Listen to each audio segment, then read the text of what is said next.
Hello everyone, Nabadwip ফেরিঘাট থেকে রওনা দেওয়ার 8 থেকে 10 মিনিটের মধ্যে আমরা পৌঁছে গেলাম মায়াপুর ফেরিঘাট। ওখান থেকে টোটো করে চলে গেলাম ইসকন মন্দির।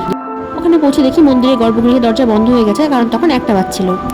তারপর আমরা 3জন মন্দিরের আশপাশে একটু ঘুরে চলে গেলাম অন্ন গ্রহণের উদ্দেশ্যে। সেখানে বিশাল বড় রুমে প্রায় 500 জনের পরিবেশন চলছিল। আর যেহেতু ভগবানের প্রসাদ, তাই প্রতিটা আইটেমই ছিল একদম টেস্টি। তারপর মন্দিরের সামনে রাস্তা ধরে আমরা 3জন হেঁটে হেঁটে একটু শপিং করলাম, স্পেশালি পূজা সামগ্রী। এবং তারপর নবনির্মাণ হতে থাকা শ্রীকৃষ্ণের মন্দির আমরা বাইরে থেকে প্রদক্ষিণ করে দেখলাম। পেছনে গদা ভবন, শঙ্খ ভবন আরও অনেক বিল্ডিং ছিল। বড় যেটা মন্দির, যার মাথায় ব্লু কালারের ডোম, সেটা এখনো ইনকমপ্লিট, মানে কাজ এখনো চলছিল, রানিং। আর জানতে পারলাম যে বিকেল 4:30-5টার আগে ওখানে দরজা খুলবে না, আর আমাদের ওই দিনে রিটার্ন করার কথা ছিল। তাই আমরা ওখান থেকে চলে গেলাম ফেরিঘাটে বর্ধমানের উদ্দেশ্যে। ওখানে বসে বসে আমরা জলঙ্গির জলপ্রবাহ উপভোগ করছিলাম।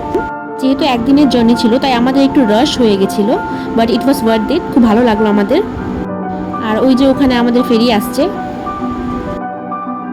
এই যে চলে এসেছে আমাদের লঞ্চ। এখানে উঠে আমরা এখন জলঙ্গি এবং গঙ্গা পার করে আবার নবদ্বীপ শহরে ফিরে যাব। তারপর সেখান থেকে আবার বর্ধমানে। বাই।